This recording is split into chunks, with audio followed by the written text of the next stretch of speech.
부산진 믿음의 가족 여러분, 오늘도 주님과 함께 동행하는 복된 하루가 되시기를 바랍니다.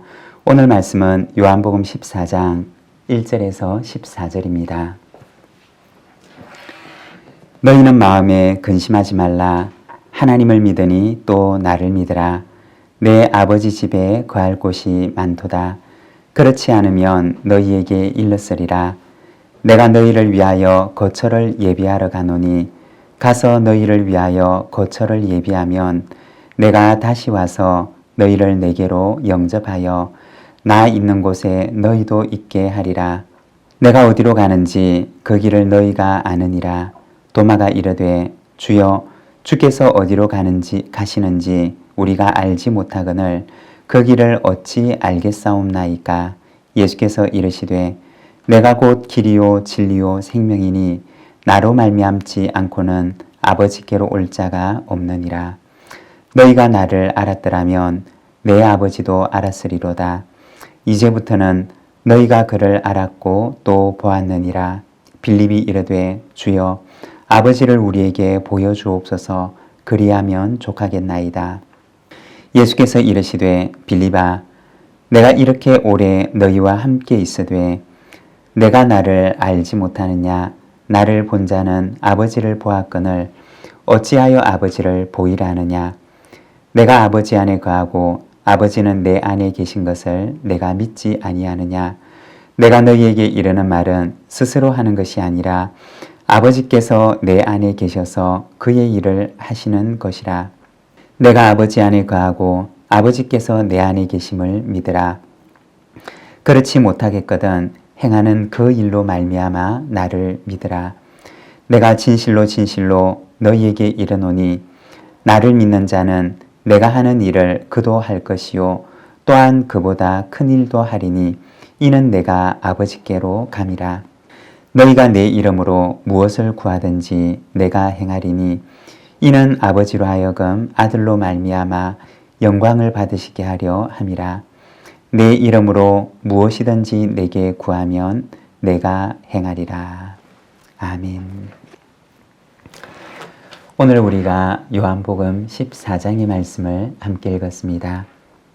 이 말씀에서는 예수님께서 제자들을 떠나가실 것을 말씀하시고 염려와 근심 가운데 있는 제자들에게 근심하지 말 것을 말씀하시는 주님의 모습을 보여줍니다. 1절의 말씀입니다. 너희는 마음에 근심하지 말라. 하나님을 믿으니 또 나를 믿으라. 오늘 본문의 상황을 우리가 잠시 살펴보면 오늘 우리가 읽었던 본문 바로 앞장 요한복음 13장에 보면 예수님께서 제자들의 손에 팔리게 되실 것을 말씀하십니다. 그리고 예수님께서 떠나가실 것과 지금은 제자들이 따라올 수 없음을 말씀하십니다. 하지만 예수님의 제자 베드로는 호기롭게도 자기는 따라갈 수 있다고 얘기를 합니다. 그러나 예수님께서 베드로에게 말씀하십니다. 닭 울기 전에 내가 3번 나를 부인할 것이다. 인간의 호언장담이 얼마나 부질없고 허황된 것인지를 보여주는 것입니다. 또한 십자가의 길은 자기 힘으로는 갈 수 없는 길임을 보여주시는 것입니다. 그 후에 근심에 잠겨있는 제자들에게 말씀하십니다. 너희는 마음에 근심하지 말라. 하나님을 믿으니 또 나를 믿으라. 여러분, 근심은 어디에서 시작되는 것일까요? 근심은 하나님과의 단절에서 시작되는 것입니다. 우리의 아버지가 되시는 하나님과의 단절을 경험하는 순간부터 인간의 영혼에는 근심이 찾아오는 것입니다. 우리가 간혹 영성이라고 하는 말을 사용할 때가 있습니다. 영성이란 무엇일까요? 하나님과 연결되어 있다는 것을 내가 지금 오늘 느끼며 살아가는 것을 말하는 것입니다.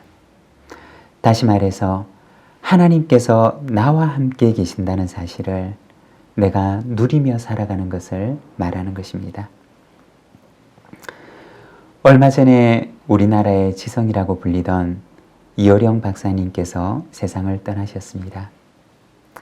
그분의 다큐를 방영하는 것을 본 적이 있는데 그분의 생애를 조명하는 가운데 제 눈에 제 마음에 들어오는 한 순간이 있었습니다.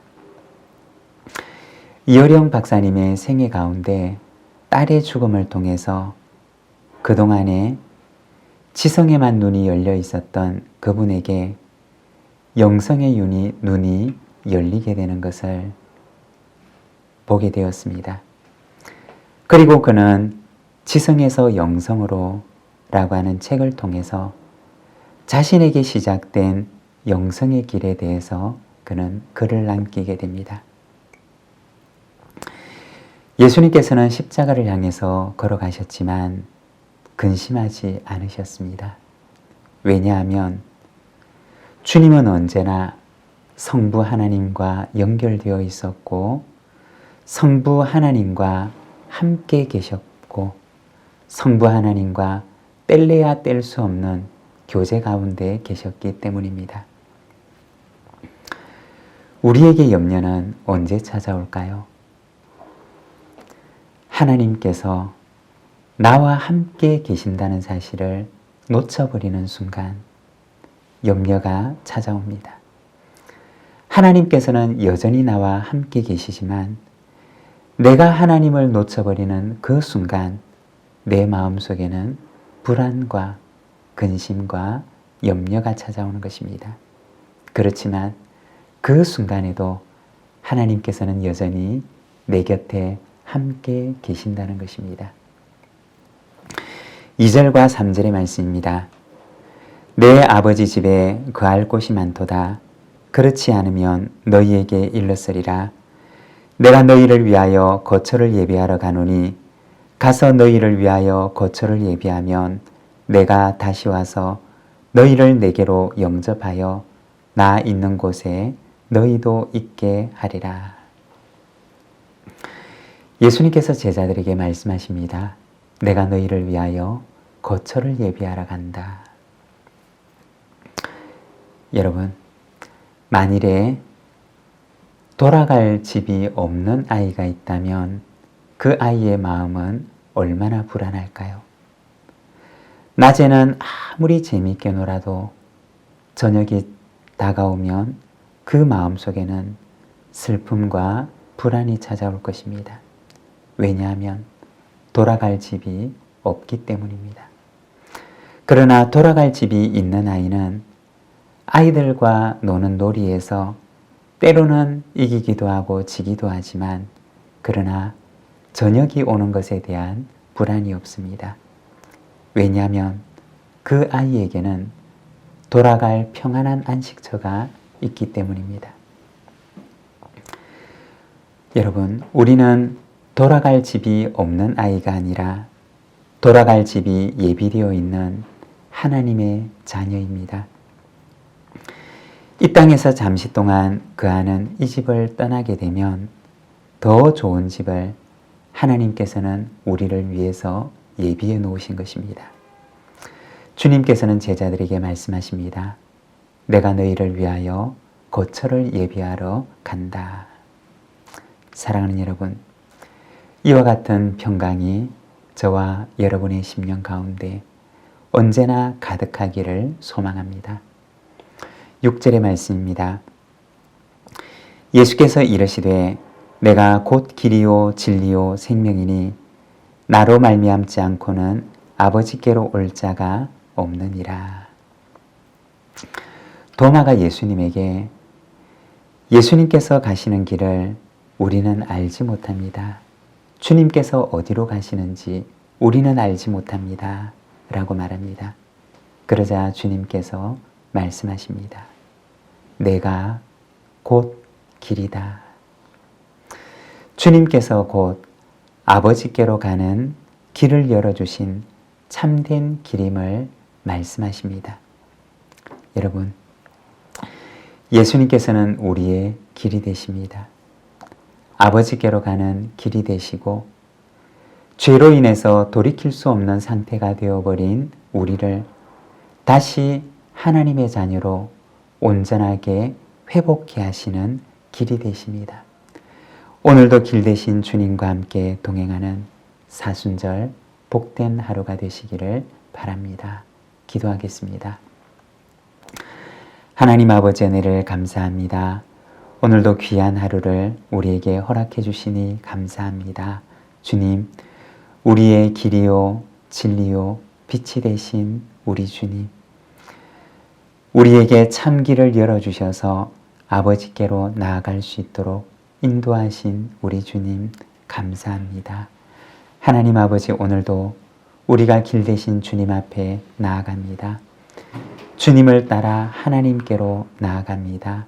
하나님, 오늘도 우리를 붙들어 주시고 하나님과 함께하는 평강이 오늘도 우리와 함께하여 주시옵소서.